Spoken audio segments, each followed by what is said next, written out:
ఇస్తాను కదా, అవకాశం ఇస్తా అంటున్నా కదా. మిమ్మల్ని మాట్లాడమంటే మాట్లాడలేదు మీరు. ఎలా మినిస్టర్ గారు? గౌరవ సీనియర్ శాసనసభ్యులు లెజిస్లేటివ్ మంత్రిగా కూడా చేయటం జరిగింది అధ్యక్ష.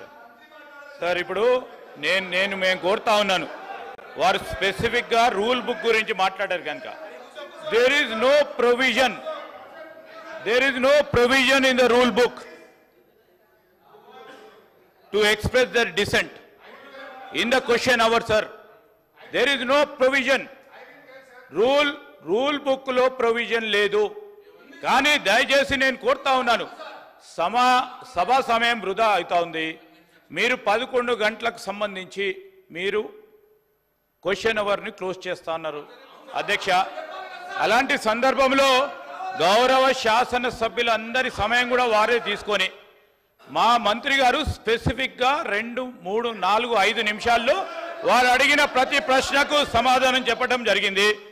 నేను కోరుతా ఉన్నా, దయచేసి ఇంత పూర్వకం ఏ విధంగానైతే మనమందరం కూడా రూల్స్ బుక్ ద్వారా ఈ ప్రొసీజర్స్ను నడిపామో అదేవిధంగా హౌస్ నడపడానికి సహకరించమని కోరుతా ఉన్నాము.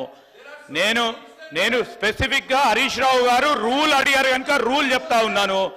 స్పెసిఫిక్గా హరీష్ రావు గారు రూల్ అడిగారు కనుక రూల్ చెప్తా ఉన్నాను. దయచేసి స్పీకర్ గారిని మీ ద్వారా వారిని కోరుతా ఉన్నాం. ఇప్పుడు నేను వారికి ఇంకేవైనా ప్రశ్నలు ఉంటే డిఫరెంట్ ఫామ్ ద్వారా మీ దగ్గరికి తీసుకురమ్మండి. You allow sir, our minister will answer.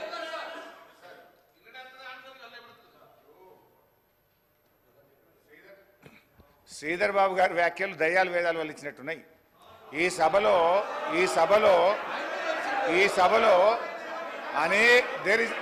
అనేక సందర్భాల్లో సాంప్రదాయాలు ఉన్నాయి.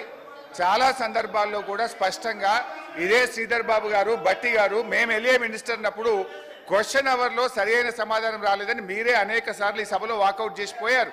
మీరు ప్రొటెస్ట్ చేసే అవకాశం ఇచ్చాం. సో నేను సార్, స్పీకర్ సార్, 1 నిమిషంలో మా నిరసన చెప్పి బయటకు వెళ్ళిపోతాం. I don't want to waste the time. ఎందుకంటే ఇందులో సిగ్నేటరీ కాకపోయినా మీరు సాంబశివరావు గారికి అవకాశం ఇస్తారు. అక్కడ సభా సమయం వృధా కాదు.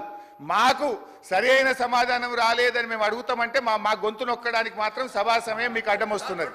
అయితే అధ్యక్ష, గౌరవనీయ మంత్రివర్యులు, గౌరవ ముఖ్యమంత్రి గారు, స్పీకర్ సార్,